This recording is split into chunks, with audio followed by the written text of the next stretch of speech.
예, 우리 말씀 같이 보겠습니다. 마가복음 1장 16절부터 20절 말씀 봅니다. 16절부터 20절 말씀. 예, 우리 한 목소리로 16절부터 읽겠습니다. 시작. 갈릴리 해변으로 지나가시다가 시몬과 그 형제 안드레가 바다에 그물 던지는 것을 보시고 그들은 어부라. 예수께서 이르시되 나를 따라오라. 내가 너희로 사람을 낚는 어부가 되게 하리라 하시니 곧 그물을 버려두고 따르니라. 조금 더 가시다가 세베대의 아들 야고보와 그 형제 요한을 보시니 그들도 배에 있어 그물을 깁는데 곧 부르시니 그 아버지 세베대를 품꾼들과 함께 배에 버려두고 예수를 따라가니라. 아멘. 저희가 마가복음을 살펴보고 있습니다. 2020년도에 하나님께서 주신 말씀은 진짜 예수, 진짜 복음 앞에 설 때 우리 안에 진짜 회복이 일어난다는 것입니다. 2000년 전에 예수께서 이 땅에 오셨을 때 많은 회복들이 있었습니다. 귀신 들린 자가 쫓겨나고 또 병든 자가 치유되고 또 끊어졌던 관계들이 이어지고 또 무기력증, 또 수치심 등 마음의 질병들이 회복됐습니다. 그러나 동시에 또 한쪽에서는 충돌이 일어났습니다.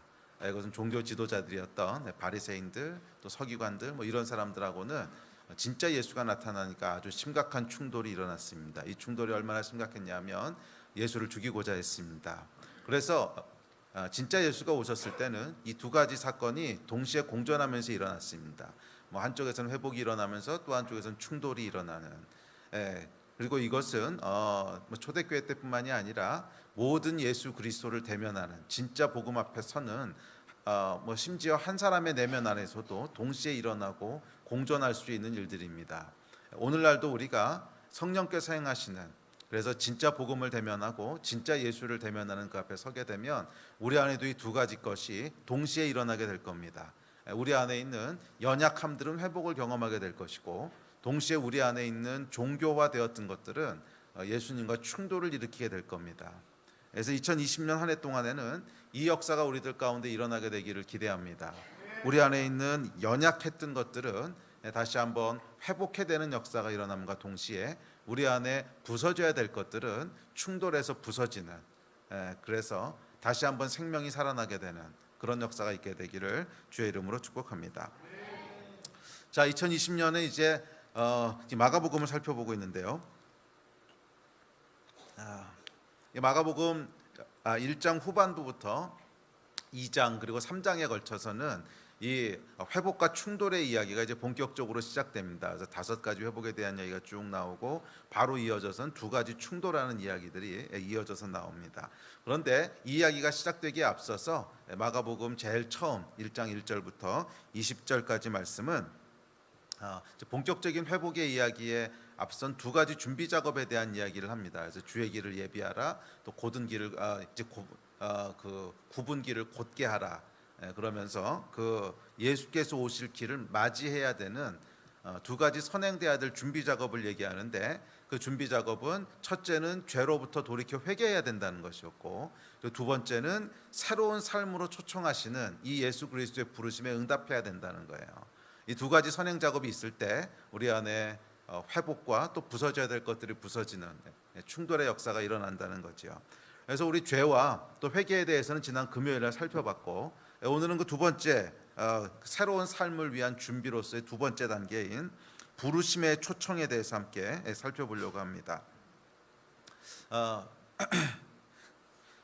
그 오늘 말씀, 그 오늘 본문 말씀에 보면 예수님의 제자들이 등장합니다. 베드로, 안드레, 또 세베대의 아들들이었던 야고보와 요한. 이 사람들은 다 어부들이었죠. 베드로와 안드레가 그 바다에 그물 던질 그물을 준비하고 있었습니다. 그런데 여러분, 이 제자들에게 베드로, 안드레, 또 야고보, 요한이 제자들에게 그 고기 잡는 인생이 행복했을까요? 바다에서 고기 잡는 인생이 행복했을 것 같으세요? 모르긴 몰라도 여러분, 진짜 행복했다면 이렇게 쉽게 예수를 따라갔겠어요? 좀 망설이기라도 했지 않았겠어요? 이거 가만히 있어봐, 그물 던져두고 가도 되는 거야? 뭐 이러다가 나중에 뭐 후회하는 거 아니야? 조금 머뭇거리라도 했어야 되는데 보면은 여기 중요한 단어가 있습니다. 곧 이렇게 돼 있어요. 뭐 일도 망설이지 않고 바로 버려두고 갔다는 것을 우리가 쉽게 추측해 볼 수 있습니다. 별로 만족스럽지 않았다는 거지요. 예, 뭐 그도 그럴 것이 뭐 그 당시에 어부의 삶이라고 하는 것이 그렇게 뭐 하이 클래스의 삶도 아니고 뭐 귀족의 삶도 아니고 그냥 매일매일 똑같이 고기 잡아야 되는 고달프고 지루하고 별 의미 없고 뭐 이런 삶의 연속이었습니다. 그러니까 그 삶이 그렇게 행복하고 만족스러웠을 리는 없습니다. 이들이 매일 똑같은 일을 반복하는데 그물을 고치고 손보고 던지고 뭐 그랬는데 이것은 대단한 미래나 소망을 낳기 위해서 그랬던 것이 아닙니다. 그러면 왜 그랬죠? 먹고 살려고. 이들이 매일매일 똑같은 일을 반복하면서 그물 손질하고 그다음에 뭐 깁고 던지고 했던 것은 대단한 소망이나 미래나 뭐 이런 걸 기대했던 게 아니에요. 이들이 낚으려고 했던 것은 뭐 대단한 소망이나 미래가 아니라 그냥 먹고 살기 위한 고기였습니다. 예. 시몬 베드로와 그의 형제 안드레는 먹고 살기 위해서 그날도 그물을 피고 손질하고 바다에 던지고 있었습니다. 뭐 어제 그랬던 것처럼 그날도요. 그런데 그날은 어제와 다른 날이었습니다. 이들의 인생을 바꿀 분, 이전에는 한 번도 만나본 적이 없는 그분이 이들을 찾아오셨어요. 소문으로만 듣던 분, 서기관들과는 전혀 다른 권위로 말씀하신다는 분, 병든 자를 고치시고 귀신을 내어 쫓으신다는 분, 바로 예수께서 이들을 찾아오셨습니다. 그리고는 그물을 던지고 있는 베드로와 안드로에게 이렇게 말씀하십니다. 1장 17절입니다. 시작. 예수께서 이르시되 나를 따라오라 내가 너희로 사람을 낚는 어부가 되게 하리라 하시니, 예수께서 이들에게 말씀하십니다. 나를 따라오너라 내가 너희로 사람을 낚는 어부가 되게 하시겠다는 거예요. 복음에는 여러분 예수님의 부르심이 있습니다. 복음에는 단순한 회복이 아니라 그냥 우리가 아무것도 안 하고 있는데 그냥 마법같이 인생이 회복되는 것이 아니라 복음에는 이 복음에 반응하는 것이 필요하다는 거예요. 이 복음에 대한 반응이 필요한데 그 반응은 두 가지라 그랬어요. 첫째는 죄로부터 돌이키는 것이고 두 번째는 그래서 예수님께서 우리를 향해서 초청하시는 그 초청이 있는데 우리 인생에게 제시하시는 인생의 소명이 있는데 그 소명, 그 부르심에 응답하는 거예요. 그것은 예수를 따라가는 새로운 삶의 그 초청에 응하는 것입니다. 이 복음에 반응할 때 비로소 우리 삶 가운데 뭐가 일어나는 거예요? 복음의 역사가 일어나기 시작합니다. 그것은 회복의 역사라 그랬어요. 저는 여러분들이 2020년 한 해 동안 많은 복음의 역사들을 경험하게 되시기를 축복합니다. 근데 그러기 위해서 우리가 해야 될 파트는 죄로부터 회개하고 돌이키는 것과 더불어 예수께서 우리에게 초청하시는, 우리에게 제시하시는 그 소명에 응답하는 것인 줄 믿습니다. 베드로도 이 당시에는요 이 초청에 응하는 것이 무엇인지 그 의미를 정확히 다는 몰랐을 것입니다. 그러나 이 초청은 이 고기잡이하고 있던 베드로와 안드레의 인생의 방향을 완전히 바꾸는 초청이었어요. 복음에는 여러분 삶의 방향을 완전히 바꾸는 혁신적인 부르심이 있습니다. 복음에는 우리의 삶을 혁신적으로 바꾸는 부르심이 있어요. 그리고 이 혁신적인 부르심을 소명이라고 부릅니다. 복음의 역사는 이 소명에 우리가 반응하기 시작하면서 일어나는 거예요. 반응하기 시작하면서 일어나는 거예요. 많은 사람들이 그 신앙생활을 하고 교회를 다니고 뭐 5년 10년 예수를 믿어도 그 삶 가운데 변화가 일어나지 않고 그 삶 가운데 복음의 역사, 복음의 능력들이 경험되어지지 않는 것은 우리가 반응하지 않았기 때문이에요. 분명히 예수께서 오시면 수많은 일들이 일어난다고 복음서는 기록하고 있지만 이 이야기의 시작에 앞서서 명확하게 두 가지를 제시하잖아요.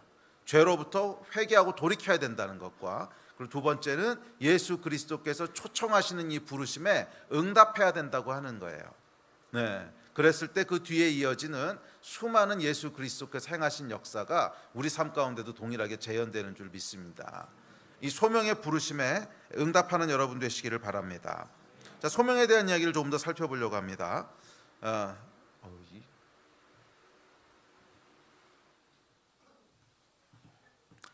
한겨울인데 뒤에서 선풍기가 돌아가니까 썰렁하네요.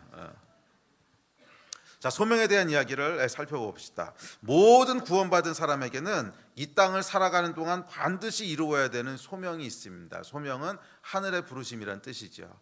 다른 말로 하면 데스티니다 같은 말이긴 합니다. 그런데 하여간 하나님께서 하늘에서 우리를 부르시는 소명이 있습니다. 그저 구원받고 나서 끝, 이런 사람은 없습니다. 모든 사람은 구원받은 사람이 이루어가야 될 어떤 목표가 있다는 거예요. 단순히 구원받고 나서 끝나는 것이 아니라, 단순히 출애굽에서 끝나는 것이 아니라 반드시 들어가야 될 가나안 땅이 있다는 거예요. 이제 그것을 소명이라고 부릅니다. 그런데 이 소명은 단순히 헌신이나 사명 또는 의무가 아니에요. 이 소명이라고 하는 것은 원래부터 하나님께서 우리를 창조하시면서 가지셨던 계획이에요. 그런 의미에서 데스티니하고 같은 말입니다. 우리 삶 가운데는 죄로 말미암아 망가져버린 것들이 있습니다. 원래 하나님이 창조하셨던 원래의 모습을 유지하고 있는 것이 아니라 죄로 말미암아, 이 죄는 하나님으로부터 떠나는 것이죠. 하나님으로부터 떠나고 멀어지는 것으로 말미암아 인생에는 망가지고 부서져 버린 것들이 있어요. 그래서 이 죄 때문에 우리는 잃어버리고 방황하고 왜곡된 인생을 삽니다. 그런데 복음은 이 망가지고 왜곡되고 부서져 버린 인생을 다시 회복시키는 거예요. 이 삶의 방향을 다시 바로잡는 것입니다. 그것이 회복이에요. 그리고 이 소명이라는 것은 우리의 삶의 방향을 다시 제시해 주는 거예요. 너희가 죄로 말미암아 지금 방황하고 잃어버리고 엉뚱한 방향으로 가고 있는 인생이 있는데 이 인생이 회복되길 원하니? 그러면 원래 하나님께서 네 인생은 이 방향으로 만드신 거야. 그것을 제시하시는 거예요. 그것을 소명이라고 부르는 거예요. 그래서 소명이라고 하는 것은 의무, 헌신, 겉으로는 그렇게 좀 보일 수도 있어요. 그렇지만 그 본질에 들어가 보면 어떤 의무감이나 헌신이나 희생이나 이런 것이라기보다는 이 소명은 회복에 더 가까워요. 회복에 가까워요. 죄로 말미암아 왜곡되고 방황하고 있던 인생의 방향이 원래 하나님의 계획대로 되돌이켜지는 거예요. 자, 이 소명에 대해서 조금 더 살펴봅시다. 이 소명, 예수의 부르심은 첫째, 예수를 따르는 것이라고 얘기합니다. 예수를 따르는 거예요. 우리가 잃어버렸던 인생의 방향은 예수 따라가는 것입니다. 예수께서는 모든 하나님의 백성, 모든 피조물들이 마땅히 살아야 될 목표를 보여주시기 위해서 이 땅에 오셨어요. 단순히 십자가에서 죽으셔서 죄 문제를 해결하는 것뿐만이 아니라 동시에 피조물들의 모델이 되기 위해서 오신 거죠. 그래서 예수를 따라가는 삶이라고 하는 것이 바로 우리 인생이 지음받은 그 목표고 소명인 줄 믿습니다. 그래서 죄로 말미암아 우리는 우리 인생을 내 마음대로 살았지 예수 따라가는 삶을 살지 않았다는 거예요. 내 마음대로 판단하고 내 마음대로 생각하고 내 마음대로 결정하고 그렇게 살아왔지 예수를 따라가면서 살아왔지 않다는 거예요. 그래서 회복되어져야 될 첫 번째 인생의 방향은 뭐냐 하면 예수를 따라가는 것인 줄 믿습니다. 예수가 추구했던 것들을 나도 추구하고 예수가 살았던 방식들을 따라서 나도 살고 예수가 사람들을 대하셨듯이 똑같은 방식으로 나도 사람들을 대하고 예수가 생각했던 것처럼 나도 생각하는 것입니다. 그래서 예수께서는 이 부르심에 응한 사람들, 예수를 따르라 나를 따르라 하는 이 부르심에 응한 사람들을 제자라고 불렀습니다. 왜? 스승을 따라가는 사람들이니까. 아멘. 둘째, 이 부르심은 사람을 낚는 어부가 되는 것이래요. 사람을 낚는 어부가 되는 것이래요. 오늘 이제 이 말씀을 깊게 살펴볼 텐데 예수를 따라갈 때 그 목적지는 사람을 낚는 어부가 되는 것이란 말입니다. 우리는 여러분 스승을 열심히 따라가면 어떤 사람이 됩니까? 스승 같은 사람이 됩니다. 예를 들어서 바리스타 스승을 열심히 따라가. 그럼 결국 뭐가 되겠어요? 커피를 낚는 어부가 되겠지. 딴 거 되겠어요? 이 사람이 무슨 삼겹살 굽는 사람이 되겠어요? 뭐가 되겠어요? 당연히 이제 바리스타 커피 낚는 어부가 될 겁니다. 도자기 만드는 스승을 열심히 따라가. 그럼 끝에 가서 뭐가 될까요? 결국 도자기 낚는 사람이 되겠죠. 다른 사람이 될 리가 없습니다. 스승이 그거 하는 사람이니까. 그렇다면 예수의 제자로 예수를 열심히 따라가면 그분이 생각한 대로 생각하고 그분이 추구한 대로 추구하고 그분이 사셨던 것처럼 살면 우리는 누가 된다는 거예요? 사람을 낚는 어부가 된다는 거예요. 왜? 예수님께서 그거 하셨던 사람이니까. 예수님께서 그거 하셨던 사람이니까. 자, 그렇다면 사람을 낚는 어부라고 하는 것이 구체적으로 무슨 뜻일까요? 힌트를 드렸습니다. 뭐라 그랬죠? 예수께서 하셨던 일을 하는 사람이란 뜻인데, 사람을 낚는 어부라고 하는 게 예수님이 하셨던 일이라는 뜻인데, 그렇다면 예수님은 구체적으로 뭘 하셨죠?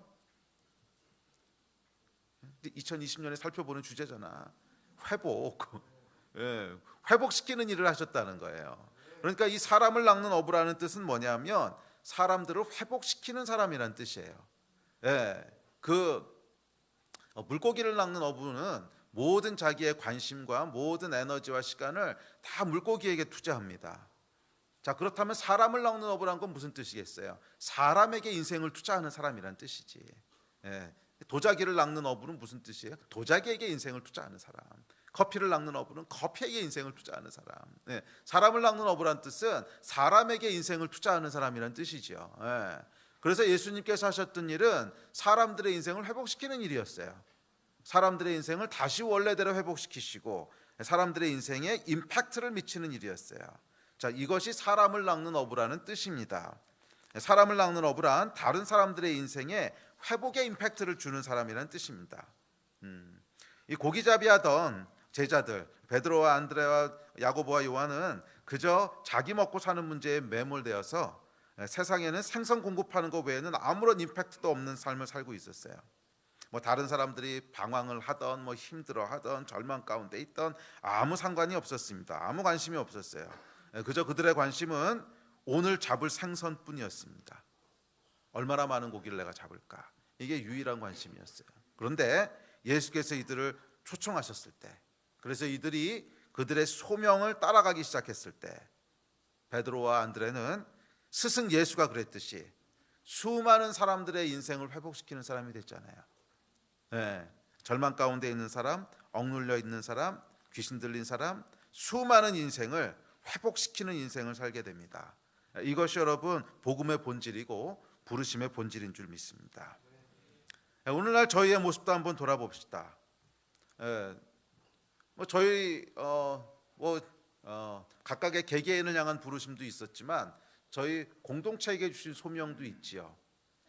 그 소명과 부르심을 따라가기 시작했을 때, 응했을 때 저희가요 한 번도 본 적도 없고 관심 가져본 적도 없던 중동의 난민들, 여러분들이 저희 교회에 오셔서 이 교회를 향한 부르심과 소명이 이거구나 그러고 반응하기 전까지 중동에 무슨 나라가 있는지 아시기나 하셨어요?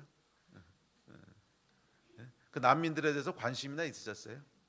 뭐 관심은 조금 있을 수 있지, 뭐 신문에 나오고 하니까 아우 참 안 됐다, 불쌍하다, 끝.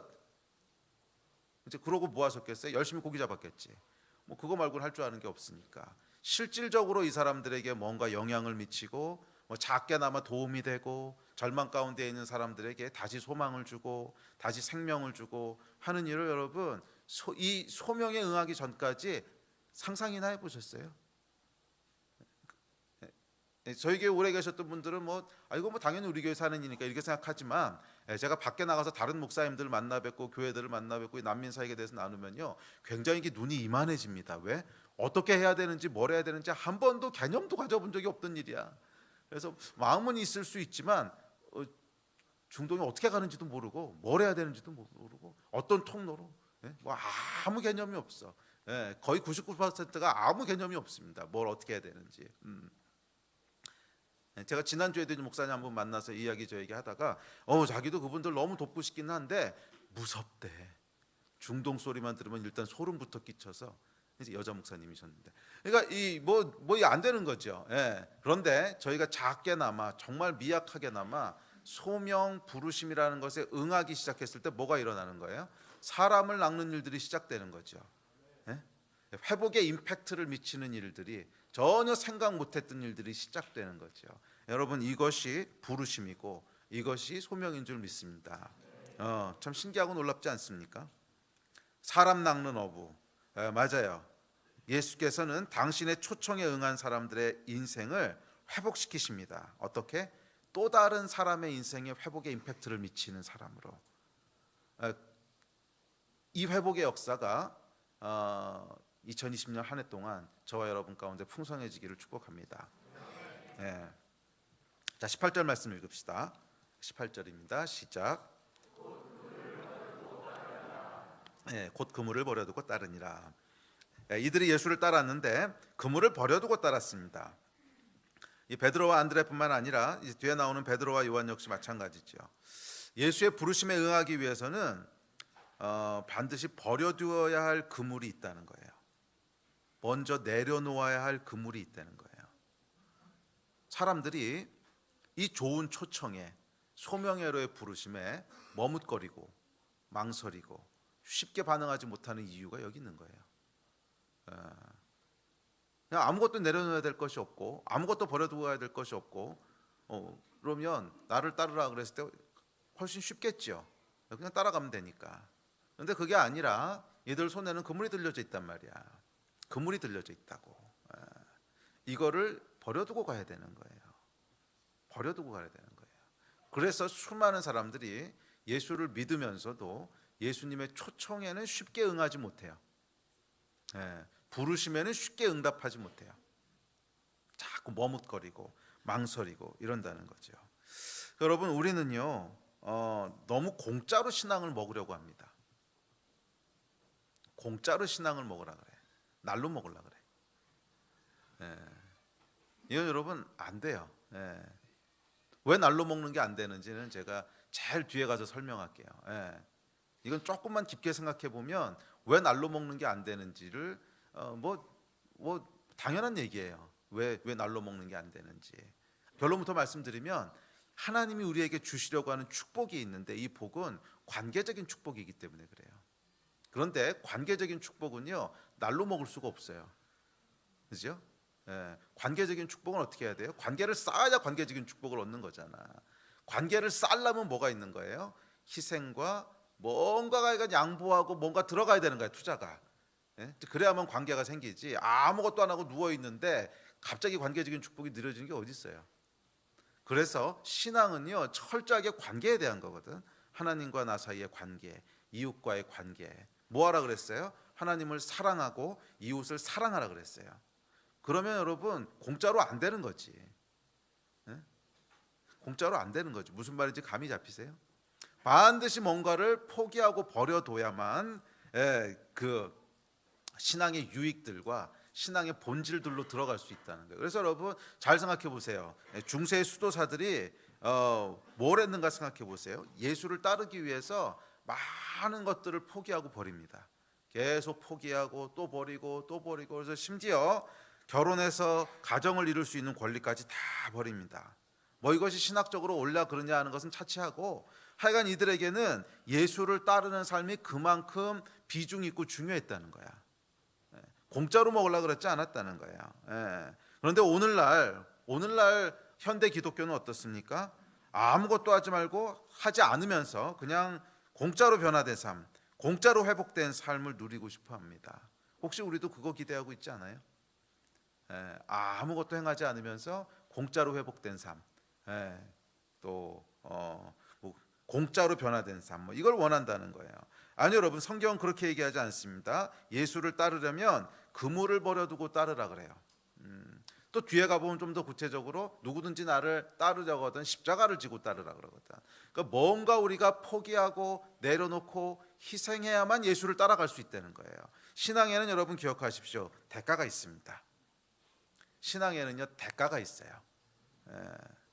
좋은 말, 사탕 발린 말에 속아 넘어가지 마세요. 공짜, 아무것도 없어도 돼. 그냥 받기만 하면 돼. 원론적으로 틀린 말은 아니야. 은혜는 그냥 받기만 하는 거니까. 원론적으로 틀린 말은 아닌데 프랙티컬리는 틀려. 그 은혜를 받기만 한다는 게 구체적으로 무슨 말인지 생각해 보면 관계적인 축복을 누리는 거거든. 그러면 여러분 우리 쪽에서도 그 관계를 위해서 지불해야 되는 게 있는 거예요. 그러지 않으면 관계는 만들어지지 않아. 뭐 예를 들어서 우리 요한 전도사, 이제 수지사모하고 결혼을 했어. 뭐 관계가 있었으니까 결혼을 했을 거 아니야. 근데 처음에 이제 수지사모하고 연애를 시작할 때 아무것도 투자하지 않아. 그러니까 수지사모가 투자하지 않는다고 하는 게 밥도 한 번 안 샀다 이 수준이 아니라 뭐 시간 좀 내서 좀 만나죠. 그런데 귀찮아 집에 누워 있어 안 만나. 우리 거기 가서 밥이라도 좀 먹죠. 시간 아까워 안 만나 그냥 이러면서 수지 사모와 결혼해서 지금 누리고 있는 가정의 축복을 누릴 수 있을까? 이게 불가능한 거죠. 왜냐하면 관계적인 축복이기 때문에. 관계는 뭐예요? 관계를 만들기 위해서 희생되고 투자돼야 될 게 있는 거야. 내 시간, 내 돈, 내 노력, 또 내가 할 수 있는 다른 기회들, 이게 투자가 돼야 관계가 생기는 거지. 그게 하나도 투자가 안 되는데 어떻게 관계가 생겨요? 그렇지 않아요? 그래서 예수를 따라간다고 하는 것은 관계 속으로 들어가는 거거든. 하나님을 사랑하고 이웃을 사랑하는 그 관계 속으로 들어가는 것이기 때문에 당연히 우리 안에 내려놓아야 될 것들이 있어요. 당연히 희생돼야 될 것들이 있어요. 그것을 내려놓고 희생하지 않으면 그 관계 속으로 들어갈 수 없다는 거야. 그런데 오늘날 기독교는요, 다 종교가 돼버렸어. 아무것도 투자하고 싶어 하지 않아. 그냥 공짜로. 공짜로 회복, 공짜로 변화, 공짜로 뭐 다 아무것도 안 하면서 얻고 싶어 한단 말이에요. 이 거짓말에 속지 마십시오. 아무것도 안 하면 여러분들이 얻게 되는 것도 하나도 없습니다. 아주 피상적인 거, 뭐 종교적인 지식, 또 와서 뜨겁게 예배드리면 약간 감정이 조금 좋아져, 뭐 그런 거, 아주 피상적인 거, 뭐 이런 거 외에는요 얻을 수 있는 게 없어요. 하나님이 주시고자 하는 복은, 회복은 그런 차원의 얘기가 아니거든. 원래 하나님 우리를 만드셨을 때 모든 하나님의 백성들이 누리기 원하셨던 하나님과의 깊고 풍성한 관계, 또 서로 간에 누리는 깊고 풍성한, 무엇으로도 대체하고 싶지 않은, 무엇으로도 잃고 싶지 않은 그 관계, 이거 하나님 누리기 원하셨잖아. 이걸 누리려면 거기에 따르는 대가를 당연히 치러야 되는 거예요. 요한 전도사가 수지 사모를 내 아내로, 그래서 부부가 돼서 누리고자 하는 그 기대와 그 복들, 실제로 지금 누리고 있잖아. 애가 넷이나 있잖아. 이 복을 누리기 원했으면 그 시절에 뭘 해야 되는 거예요? 내가 뭐 친구들하고 놀러 가서 이제 딴 일 하고 싶고 막 이런 뭐 기회가 있어도 그 기회를 내려놓고 여기다가 투자를 해야 되는 거잖아. 그거 말이야. 그거. 그래서 신앙엔 여러분 반드시 대가가 있습니다. 더구나 우리의 삶은 여러분 죄와 타락으로 인해서 죄에 쪄들어 있어요. 죄에 쪄들어 있어. 그래서 이 쪄든 삶들을 떼어내는 치열한 싸움이 없이는요 예수 따라가는 게 녹록지 않습니다. 자기의 욕망, 원하는 것들, 자기 보호 본능, 뭐 교만, 열등감, 뭐 수많은 것들에 우리가 쪄들어 있거든. 이게 그냥 어렸을 때부터 자라면서 쫀득 붙어 있어가지고서 어디까지가 이렇게 쪄든 때인지 어디부터가 진짜 내 몸인지 구분이 안 가. 목욕탕에서 때밀다 보면 이게 때가 벗겨지는 건지 피부가 벗겨지는 건지 모르듯이 우리가 그렇다는 거예요. 이 죄가 얼마나 쫀득쫀득하게 우리 안에 깊이 들어와 있는지, 이게 죄가 쪄든 건지 여기가 진짜 이게 난지 구분이 안 될 정도로 쪄들어 있는데, 이 죄에 그 쪄들어 있는 것들, 이것을 떼어내고 버려두는 싸움은 여러분 그렇게 녹록지 않다는 거예요. 그래서 예수의 부르심에 응하는 것은 그렇게 쉬운 싸움이 아닙니다. 쉬운 싸움이 아니에요. 그물을 버려두고 쫓으라 했을 때 그냥 확 버려두고 이렇게 안 된다는 거예요. 이게 얼마나 치열한 싸움인지 나중에 보세요. 그물 다 버려두고 쫓아낸 줄 알았는데 예수님 십자가에 돌아가시니까 다시 고기나 잡으러 갈랜다. 요한복음 21장에 보면 그물 또 잡잖아. 이게 무슨 괴기 영화도 아니고요. 죽었다 생각하면 다시 나타나고, 죽었다 생각하면 다시 나타나고, 놨다 생각해도 어느 순간에 보면 그물이 내 손에 잡혀 있고, 뭐 이런 거야 이게. 진짜 그렇잖아요. 이게 놨다 생각했는데 보면 그물이 이게 언제 와 있어, 뭐 이렇게 되는 거예요. 이게 녹록지 않은 싸움이라는 거예요. 근데 어쨌든지 간에 예수를 따르기 위해선, 이 초청에 응하기 위해선 내려놔야 될 베드로의 그물이 있습니다. 그래서 오늘 설교 제목이 베드로의 그물이에요. 사실 이 그물은 말이에요, 내가 붙잡고 있는 것 같은데 실제로 나중에 돌아보면 그물이 나를 올가매고 있어. 항상 그래. 내가 그물을 붙잡고 있는 줄 알았는데 가보면 그물이 나를 꽁꽁 붙잡고 있는 거예요. 이 그물을 끊어버리고 그랬을 때 자유가 임하는 줄 믿습니다.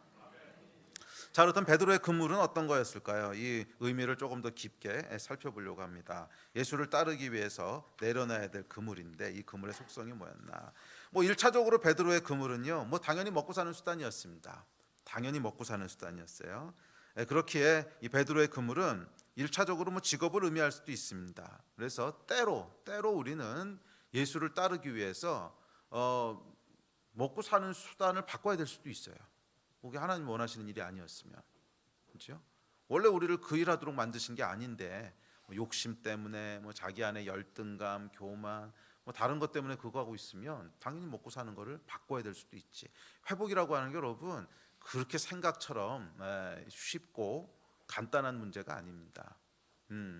진짜 죄로 쪄들어서 원래 가야 될 길에서 한참 빗나가 있다면 이거 이렇게 다시 떼내고 돌이킨다고 하는 것은 어떻게 보면 충격적이고 아주 힘든 일일 수 있어요. 원래 여러분이 그렇게 지음받은 게 아닌데 그 일을 하고 있다면 그거 계속하면서 어떻게 회복이 되겠어요?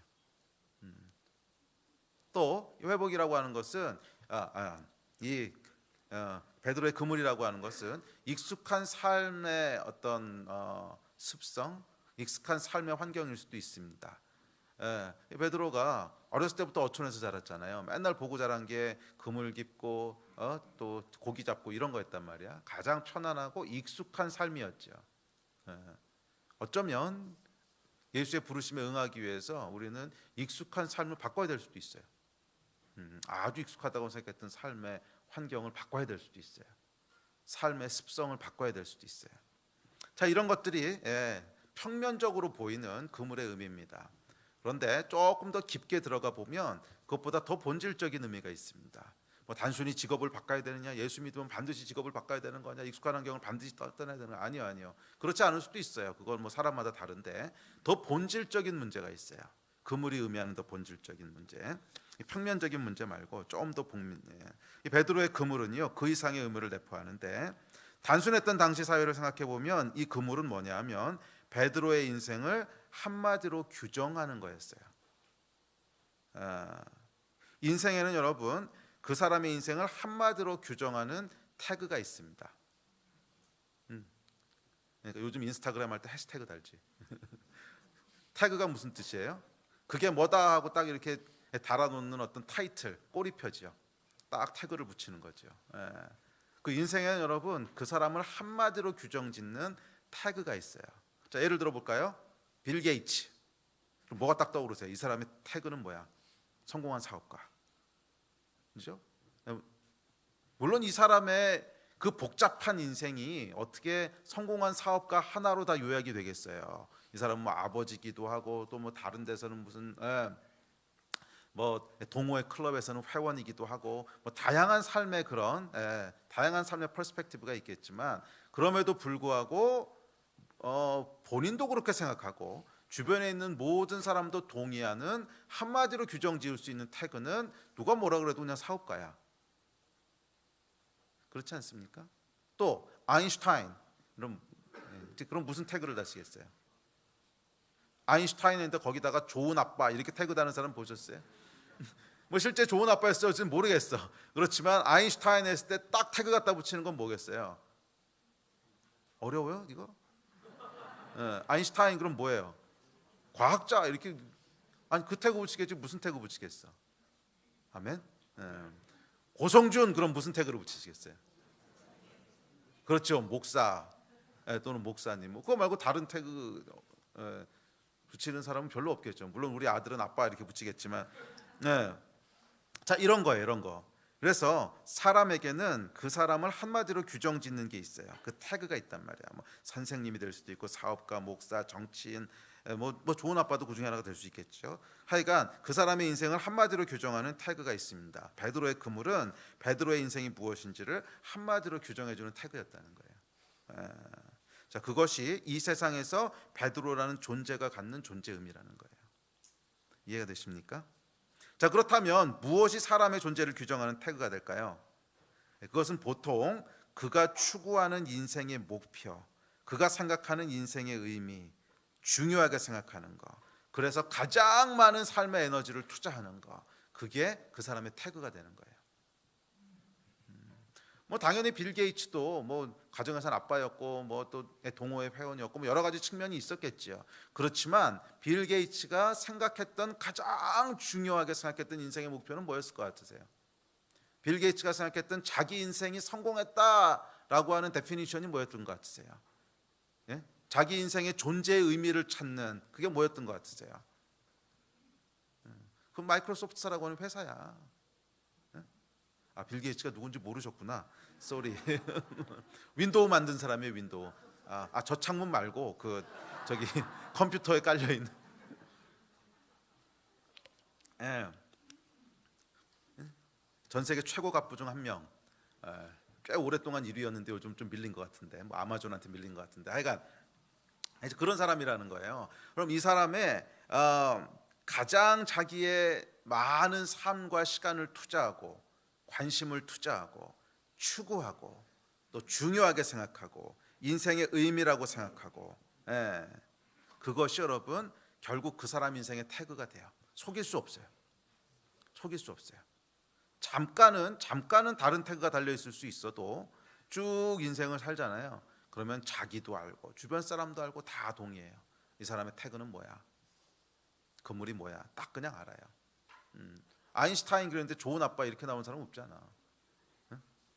그 얘기는 뭐냐면 아인슈타인이 뭐 좋은 아빠가 되고 싶었는지 안 되는지 그건 잘 모르겠지만 적어도 그가 물리학에 쏟았던 것만큼의 에너지를 좋은 아빠가 되기 위해서 쏟았다고 생각할 수는 없어요. 절대로 그러진 않았을 거예요. 당연히 물리라고 하는 학문에다가 그 인생의 모든 걸 쏟아부었던 사람이지. 왜? 그게 추구하는 목표니까. 자, 이것이 여러분 그 인생의 태그고 베드로의 그물입니다. 그래서 비즈니스맨이 사업에서 성공하기를 추구하고, 또 학자가 새로운 학문적 업적을 추구하고, 정치인이 더 큰 정치적 성공을 추구하듯이 베드로 역시 이 그물을 통해 어부로서의 성공을 추구했습니다. 어부로 성공하는 것이 베드로 인생의 목표고 삶의 의미고, 그래서 베드로는 이 어부를 통해서 그 인생의 존재를 규정짓는 거죠. 어부를 통해서 그 인생의 존재를 규정짓는 거예요. 그래서 베드로의 그물은 베드로의 인생을 어부라고 규정짓습니다. 여러분을 규정짓는 그물은 뭡니까? 여러분을 규정짓고 있는 그물은 뭐예요?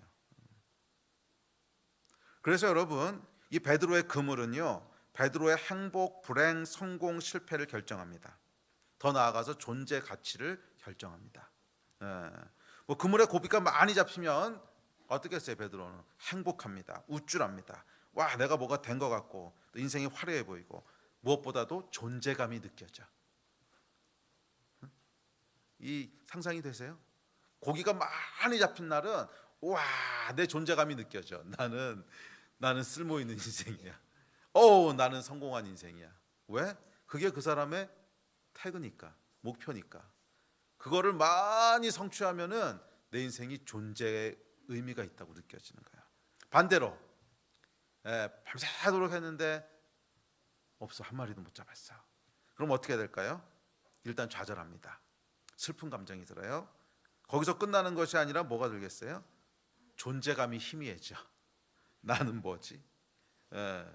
우울해요. 열등감, 실패자, 루저. 나는 존재할 필요가 없어. 그놈의 그물이 뭐라고 우리 존재를 들었다 놨다 해요. 참 신기하죠? 근데 여러분 다 그렇게 살고 있는 거 아세요? 그물에 고기가 몇 마리 잡히냐에 따라서 존재가 올라가기도 하고 내려가기도 하고 올라가기도 내려가기도 하고. 하나님은 그렇게 말씀 안 하셨거든. 너희의 존재는 원래 하나님이 하나님의 형상으로 지을 때부터 결정돼 있는 거야. 물고기에 달려 있는 게 아니야. 물고기 몇 마리 잡혔냐에 따라서 여러분의 존재가 오르락내리락 하는 존재가 아니라, 어떻게 사람을 물고기에다 비유를 해? 그런데 우리가 그러고 있다는 거예요. 이 그물을 딱 손에 잡고요, 이 그물에 물고기가 많이 잡히면은 내 존재가 업됐다가, 또 어느 날 재수 없어서 물고기를 한 마리도 못 잡으면 존재가 없어졌다가, 어떻게 하나님의 자녀라고 하는 이 위대한 존재, 영원한 존재가 물고기 숫자에 따라서 오르락내리락 하고 있냐고. 근데 여러분, 이것이 사실은 베드로의 그물이에요. 그래서 이 베드로의 그물은요, 내 인생의 존재적 성취를 이루는 중요한 도구고, 또 그것을 재는 어떤 기준이고 뭐 이렇다는 거죠. 자, 그렇게 이 베드로의 그물에는요, 많은 시간과 땀이 실려 있습니다. 뭐 존재 가치를 규정짓는 일인데요. 그 시간 투자 안 했겠어요? 당시의 그물은 여러분 스스로 만들었습니다. 뭐 쿠팡에서 주문할 수 있는 게 아니에요. 그런 시대가 아니잖아. 그냥 한 올 한 올 시간과 땀을 쏟아서 만들었습니다. 많은 물고기를 꿈꾸면서, 또 성공과 행복을 꿈꾸면서, 내 인생의 존재적 성취를 꿈꾸면서 한 올 한 올 만드는 거예요. 자, 예수를 따르고자 했을 때 예수께서는 우리 스스로를 규정하는 이 그물, 인생의 태그를 내려놓고 따르라는 거예요. 뭐 그것이 직장이 될 수도 있고, 뭐 그것이 여러분 익숙한 삶이 될 수도 있고, whatever, 뭐가 됐든지 간에 여러분의 인생을 규정하는 그 태그를 내려놓고 우리를 전혀 다른 존재가 되게 하실 것이기 때문에 그래요. 더 이상 베드로는 고기 잡는 어부가 아닐 거예요. 더 이상 학자도 정치인도 사업가도 아니라는 거야. 그러면 사람을 낚는 어부, 위대한 하나님의 사람. 예수를 따르는 것은 우리를 규정짓는 이 근본적인 부르심, 나를 사람들이 무엇이라고 부르고 나는 나 자신을 누구라고 인식하고 있는가 하는 내 인생에 붙여진 태그를요 바꾸는 거예요. 그거를 바꾸는 거야. 옛 부르심의 태그를 내려놓고, 그것이 무엇이든지 간에 내려놓고, 사람을 낚는 어부라고 하는, 다른 사람들의 인생을 회복시키는 하나님의 사람이라고 하는 새로운 태그를 받아들이는 것입니다. 그래서 이것이 나의 존재 가치가 되고 존재 의미가 되고 추구하는 목표가 되고, 그래서 거기에 시간과 땀이 계속 들어가게 되는, 이게 여러분 예수 그리스도의 초청에 응하는 거라는 거예요. 이해가 되십니까? 자, 예를 들어 생각해 보죠. 아까 빌 게이츠와 아인슈타인의 태그를 물어봤는데요. 그러면 또 하나 물어봅시다. 뭐 모르시는 분들도 있겠지만 신윤근, 그럼 뭐가 떠오르세요? 신윤근, 그럼 태그가 뭐가 떠오르세요? 뭐 대부분 아시죠? 원주 하나교회 교수? 맞다, 교수였지. 이렇게 떠오르지 않으세요? 신윤근, 그럼 분명히 세상에서는 이제 교수거든요. 교수인데, 아 맞다, 그분 교수하고 있었지, 이렇게 떠오르지 않으세요? 이게 뭔가 한번 잘 생각해 보라고. 조금 헷갈리죠. 분명 세상에서 공식적인 직함은 교수인데 그 사람의 인생을 교수라고 태그를 달기에는 조금 이상해. 그냥 교수 이렇게 달아놓기에는 조금 이상해. 왜 그런 줄 아세요? 거기에 생명 걸고 있지 않은 걸 알거든. 거기에 생명 걸고 있지 않은 걸 알아요. 그물을 내려놨거든. 그래서 그분이 인생에서 추구하고 투자하고 의미를 부여하는 것은 교수로서의 성공이 아니야. 이거는 그분도 알고 우리도 알고 동료 교수도 알아. 다 알아, 다. 그분의 인생을 규정짓는 건 교수가 아니야. 뭐 교수로서의 실적은 잘 나올 수도 있어요. 제가 얘기 들어보니까 연구 결과는 잘 나오시는 것 같아요. 결과는 잘 나와요. 그러니까 뭐 게으르게 막 이렇게 민폐 끼치고 있지는 않아. 그럼에도 불구하고 주변 동료들도 알고 우리도 알고 자기도 알고 뭐 딸들도 알고 다 알아. 딸들 여기 있구나. 이래, 그래, 우리 이래 사모님 아버지. 뭐 다 알아. 왜? 그게 그 사람의 태그가 아니야. 왜? 그거에는 별로 그렇게 무게를 두지 않거든. 그거는 그냥 하나님이 주셔서 먹고 사는 도구지. 그 이상의 의미를 안 둬요. 거기서 뭐 대단한 업적이 나온다고 해서 존재감이 올라가고, 거기서 별로 업적이 안 나오면 존재감이 내려가고, 뭐 이렇지 않다는 거예요. 별로 상관이 없어. 그거 정말 누구든지 다 알아. 그러면 이분의 관심은 뭐예요? 옥수수? 요즘 좀 헷갈리기도 해요, 옥수수. 근데 이분의 관심은 뭐예요? 사람이잖아, 사람. 우리 다 알잖아요. 이분의 유일한 관심은 사람이야, 사람. 정말 사람 낚는 어부라는 거예요. 다른 사람들의 인생에 어떻게 회복의 임팩트를 미칠까, 어떻게 하나님의 나라에 임팩트를 미칠까, 이게 그분이 추구하고 투자하고, 그래서 그분의 인생을 규정짓는 태그입니다. 물론 이분 같은 경우에는 또 전도사라고 하는 그런 외형적인 태그가 있기 때문에 좀 헷갈릴 수도 있는데, 오케이, 그러면 외형적인 태그 없는 사람 한번 선택해 봅시다. 김무열. 이건 또 뭔 것 같아요?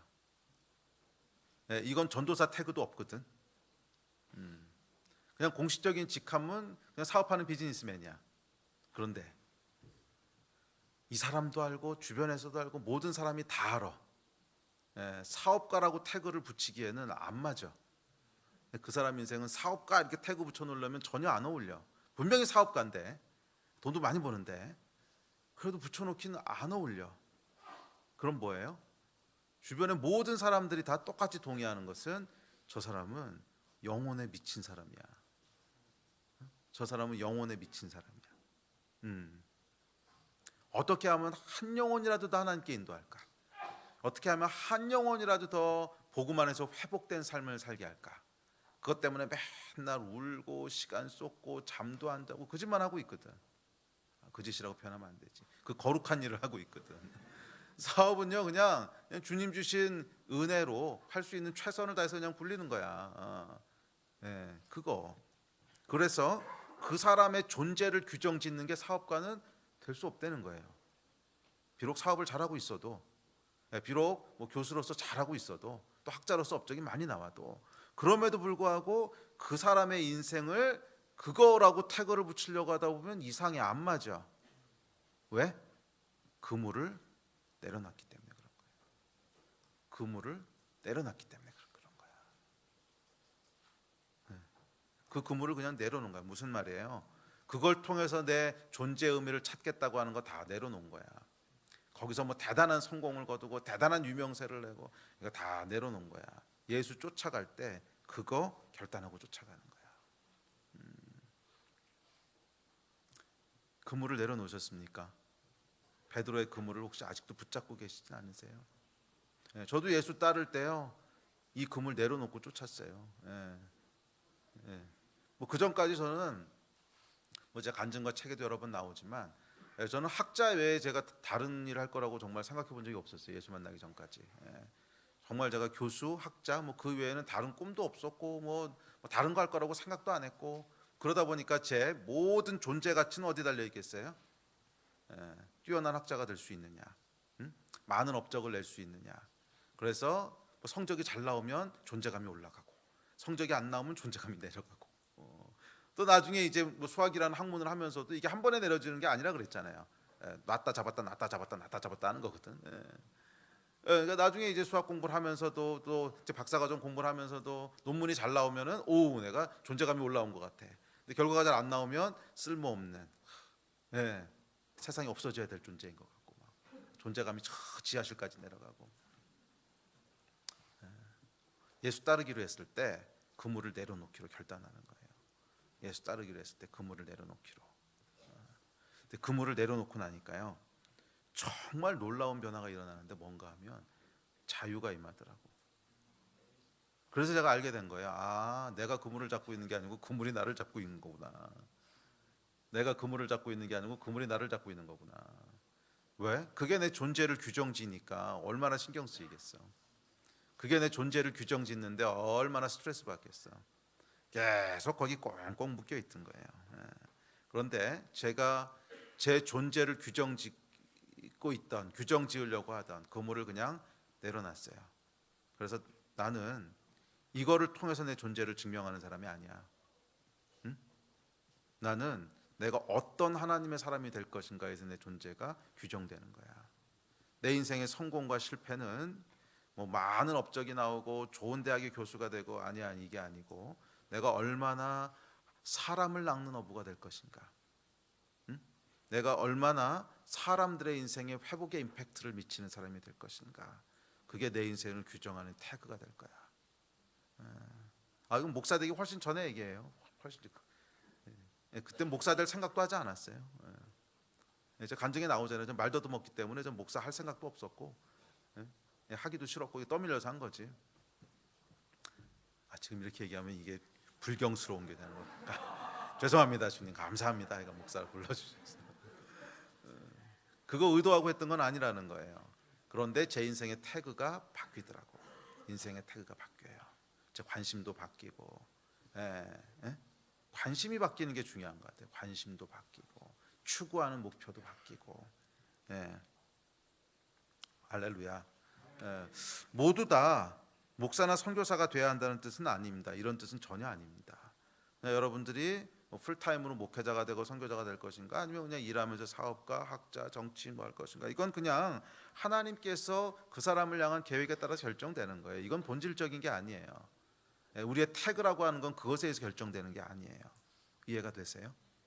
그물을 내려놓으라고 했을 때 실제로 우리의 어떤 직장을 내려놔야 되는 사람도 있을 수 있어요. 그것은 전혀 잘못 가고 있었으면. 그런데 그런 1차원적인 얘기가 아니라 여러분을 규정짓고 있는 태그가 뭐냐는 거야. 여러분을 규정짓고 있는 태그가 뭐냐는 거야. 이거를 내려놓으라는 거야. 뭐 태그 내려놓고 나서도 신전 사님처럼 교수 은퇴할 때까지 하시는 분도 있고요. 뭐 사업 잘하시는 분들도 있고, 이거 상관없어. 근데 여러분의 인생의 존재를 어디서 찾고 있냐고.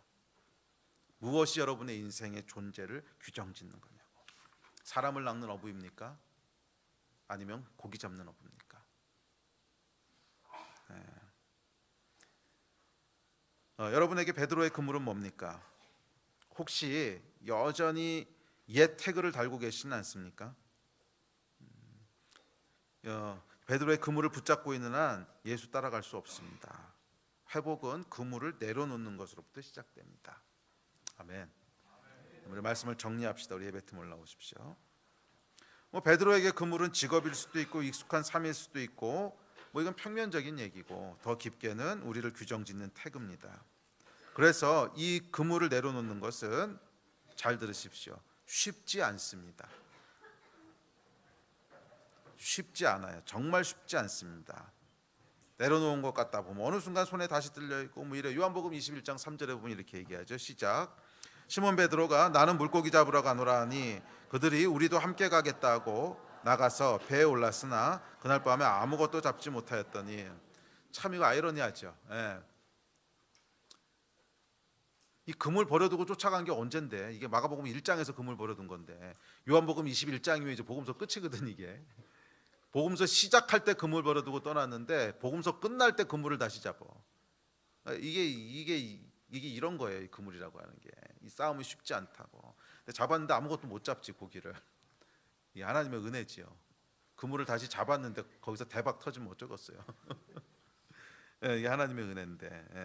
하여간 이 그물을 내려놓는 이 싸움은 여러분 치열합니다. 오늘날 현대 기독교는요, 복음을 너무 가볍게 만들어 버렸어요. 듣기 좋은 말, 위로, 격려, 치유, 다 좋은 얘기들입니다. 틀린 얘기는 아닌데, 그것은 여러분 결국 복음의 결과에 대한 얘기고 과정이 있다는 거예요. 과정. 맞아요. 복음에는 치유도 있고 회복도 있고 격려도 있고 전부 있어요. 그런데 공짜는 아니라는 거야. 반드시 과정이 있다는 거야. 그 결과에 이르기 위한 과정은 그물을 내려놓는 싸움이라는 거예요. 그물을 내려놓는 싸움. 죄에 쩌든 옛사람의 욕망, 그 욕망이 만들어낸 목적, 뒤틀린 가치관, 그 뒤틀린 가치관이 규정해 놓은 내 존재, 이게 여러분 떡지석지 붙어 있어서 이게 어디까지가 죄고 어디부터가 나은지도 구분이 안 되지 않아요? 내 존재를 규정짓는 가치관은 도대체 뭔가. 근데 이것도 사실 죄에 쩌들어가지고 잘못된 거거든. 이런 것들, 이걸 여러분 내려놓지 않고는 예수를 따를 수 없다는 거예요. 중세 수도사들이 여러분 왜 그렇게 치열한 삶을 살았을까 한번 생각해 보십시오. 공짜는 없습니다. 왜 이렇게 힘드냐고요? 왜 공짜로 안 되냐고요? 시작할 때 얘기했죠. 하나님이 주고자 하는 회복, 하나님이 주고자 하는 복은 관계적인 회복이기 때문에 그래. 관계적인 축복이기 때문에 그래. 하나님을 사랑하고 이웃을 사랑하는 거, 관계적인 거예요. 여러분들에게 관계적으로 가장 큰 축복이었던 게 어떤 건가 한번 한 사람만 떠올려 보세요. 하나님 말고 사람 중에서. 남편? 그럴 리가 없지. 이런 슬픈 일인데 이거. 아버지. 아내? 그럴 수도 있죠. 좋아요. 근데 아마 많은 경우에 아마 자녀들 아니겠어요? 자녀가 있으신 분들은 이게 사실은 성경적은 아닌데 남편하고 아내가 1순위가 돼야 되는데 내가 자녀를 생각해 봅시다. 뭐 2순위라도 괜찮으니까 자녀의 관계 참 복이지요. 얘가 우리 아이로 안 들어왔으면 어떡할 뻔했어. 이런 생각 안 드세요? 저는 그 생각 많이 들거든요. 우리 아이들 볼 때마다 아이고 얘가 우리 가정에 안 들어왔으면 어떡할 뻔했어. 그럼 내 인생은 뭐가 될 뻔했어. 생각만 해도 막 이렇게 섬찟해. 승리가 없었으면, 승범이가 없었으면 내 인생 어떡할 뻔했어. 이건 무엇하고도 바꾸지 않을 거거든. 그런데 이 관계적 축복이 있는데 이 관계적 축복을 누리기까지 뭐가 있었어요? 죄송합니다. 지랄 같은 시간들이 있지. 이놈의 자식들이 응애하고 태어나는 순간부터 황당한 거예요. 황당해. 아이 키워보신 분들 알잖아요. 잠도 못 자. 그치? 지금 잠 잘 못 자지. 밤마다 깨어나가지고서 울어. 하여간 말이 안 되는 걸 요구한단 말이야 우리한테. 이건 아마 첫 아이 키워보신 분들은 다 똑같이 느낄 거예요. 이건 말이 안 되는 요구야. 저도 첫 아이 태어나고서 승범이 태어나고 나서는요 아이 키우는 게 그런 건지 정말 처음 알았어요. 그러고 막 분노가 올라와. 말이 안 되는 요구니까 이거는. 왜? 나 당장 다음날 이제 일하러 가야 되는데 잠을 못 자. 그것도 하루가 아니고 계속 잠을 못 자. 그러면 어떻게 살라는 거야. 낮에는 일해야 되고 밤에는 잠을 못 자. 낮에는 일해야 되고 밤에는 잠을 못 자. 어떻게 살라고. 말이 안 되는 요구를 하거든.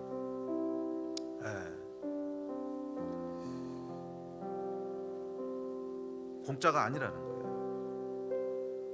왜 여러분 자녀와의 관계가 무엇하고도 바꿀 수 없는 가치를 가지는 줄 아세요? 대가를 지불했거든. 엄마가 배 아파서 낳고 정말 말이 안 되는 대가를 지불하면서 이 아이들을 키우고 그게 여러분 관계적인 축복이 된 거잖아요. 여러분 공짜로 얻게 되는 축복은요 비인격적인 축복들이에요.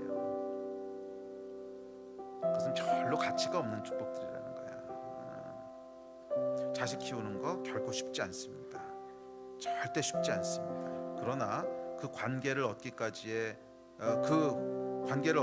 과정에는 수많은 고통과 희생과 잠 못 이루는 밤과 자기 희생과 자기 포기가 필요하죠. 관계적 축복이란 이런 겁니다. 왜냐하면 그게 사랑의 속성이기 때문에 그래요. 사랑은 희생하는 것이고 또 사랑은 그 희생한 만큼 누릴 수 있는 거예요. 사실은 희생한 만큼 누릴 수 있는 것이 사랑의 깊이예요. 내가 형제 자매와 얼마나 깊고 풍성한 사랑의 축복을 누릴 수 있냐고요? 희생한 만큼. 내가 하나님과 얼마나 깊고 풍성한 사랑의 관계를 누릴 수 있냐고요? 희생한 만큼.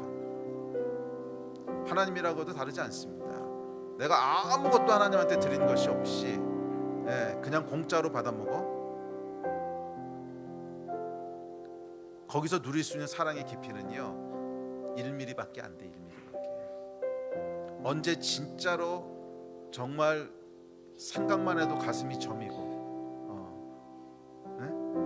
막 생각만 해도 감격이 되는 그 하나님과의 관계를 누릴 수 있는가?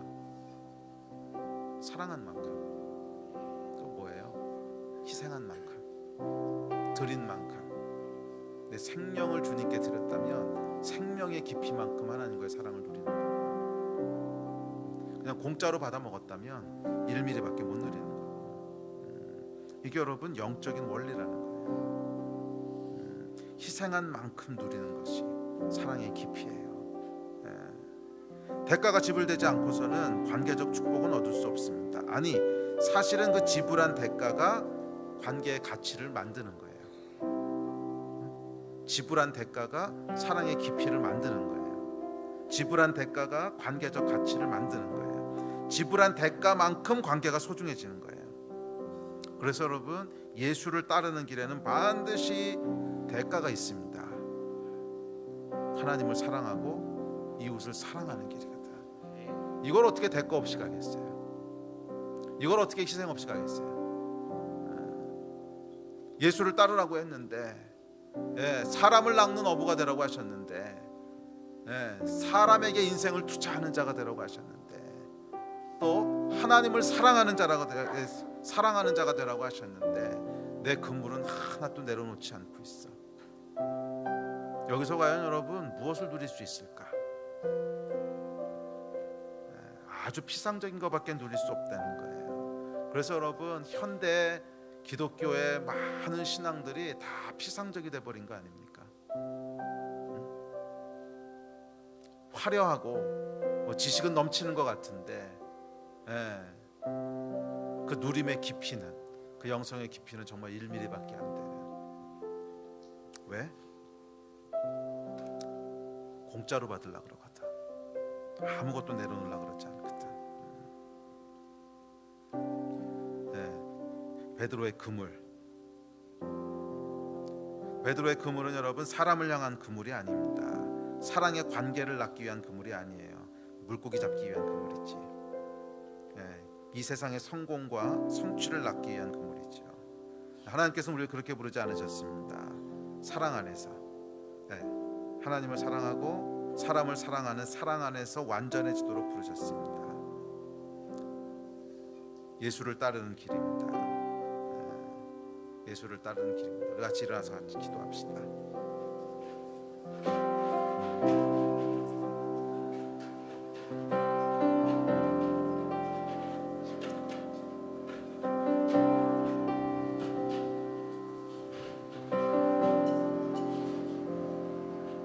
그물을 내려놓고 예수 앞으로 나오십시오. 여러분의 그물을 내려놓고 예수 앞에 나오십시오. 그 그물이 무엇이든지 간에 여러분들을 규정짓는 그것, 2020년에는 그것이 여러분의 인생을 규정짓는 것이 아닙니다. 여러분이 얼마나 뛰어난 사업가인지, 얼마나 뛰어난 연구원인지 이거 아무 상관없어요. 그 태그를 다 띄셔야 됩니다. 그 그물을 내려놓고 나에게 붙여질 새로운 태그는요, 사람 낚는 어부예요. 사람 낚는 어부. 내 인생의 의미는 어떻게 다른 사람의 인생 가운데 정말 회복의 임팩트를 미치는 사람이 될 건가. 그 길로 하나님이 여러분을 다 부르신 거예요. 예수께서 그리로 우리를 다 초청하셨어요. 예수를 따라가는 한 해가 되시기를 바랍니다. 그물은 버려두고 오십시오. 그물은 버려두고 오십시오. 우리 기도합시다. 우리 기도하실 때 다시 한번 좀 고백하면서 기도합시다. 하나님, 내 안에 있던 베드로의 그물을 오늘 이 자리에서 내려놓습니다. 그물을 버려두고 곧 예수를 따라갔던 베드로와 안드레처럼 저도 이 그물을 내려놓고 오늘 예수를 따라가기를 결단하고 소원하오니 우리에게 새로운 태그를 붙여주시되 사람 낚는 어부라고 하는 영광스러운 태그를 주님 다시 한번 붙여주십시오. 이 마음 가지고 우리 같이 합심해서 한 2, 3분 정도 기도하시겠습니다. 기도하십시다.